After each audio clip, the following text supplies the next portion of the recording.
Aujourd'hui, je te parle de l'importance d'accomplir des tâches difficiles. Souvent, ça arrive justement dans le business, il y a des tâches qui sont difficiles ou qui sont chiantes et tu n'as pas envie de les faire parce qu'en fait, c'est pas forcément très stimulant par rapport justement à scroller sur les réseaux ou faire les choses du quotidien qui sont beaucoup plus stimulantes. Donc pour cela, je vais avoir deux solutions. La première solution, là, c'est la solution plus radicale, c'est de se couper justement de tout ce qui te donne de la satisfaction immédiate, du plaisir, le fait de scroller, de manger des bonbons, manger du sucre, plein de plaisirs justement comme ça, qui sont très court-termistes. Et en fait, le problème quand tu accumules tout ça, c'est que tu vas prendre du plaisir, faire des petites actions, et ton cerveau il va en réclamer encore plus. Et dès qu'on va faire un truc difficile, un truc long, un truc vraiment chiant,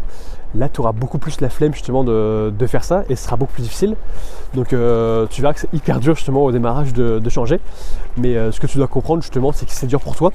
ça va être dur pour tout le monde. Du coup c'est également dur pour toutes les personnes avec qui tu es en concurrence. Et si toi justement tu arrives à faire des choses que les concurrents n'arrivent pas à faire, là tu arriveras à te démarquer. Et en fait le deuxième point c'est ça justement, c'est que de se rappeler que dès que c'est dur pour toi, ça va être dur pour tout le monde.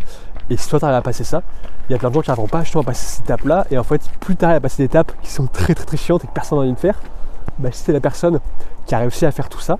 en fait ce sera beaucoup plus simple de te démarquer justement de la plupart des gens, parce que toi tu auras franchi pas mal de caps et eux ils sont restés justement coincés au démarrage parce qu'ils sont mis justement dans les conditions de vie où ils se sont laissés céder justement à dormir plus tard justement chaque jour le week-end, ne pas travailler le week-end par exemple, dire ah non moi je garde mon dimanche de libre, le soir après le travail c'était encore un métier, c'est-à-dire non moi je lance rien à côté justement du travail parce que c'est trop compliqué et j'ai pas trop le temps, j'ai trop d'activités à côté. En fait la plupart des gens on est comme ça et c'est tout à fait normal hein, parce que les gens ont très peu de volonté aujourd'hui et c'est un avantage qu'en plus c'est que ça va décroître, le temps d'attention justement des gens il décroît justement de plus en plus d'année en année.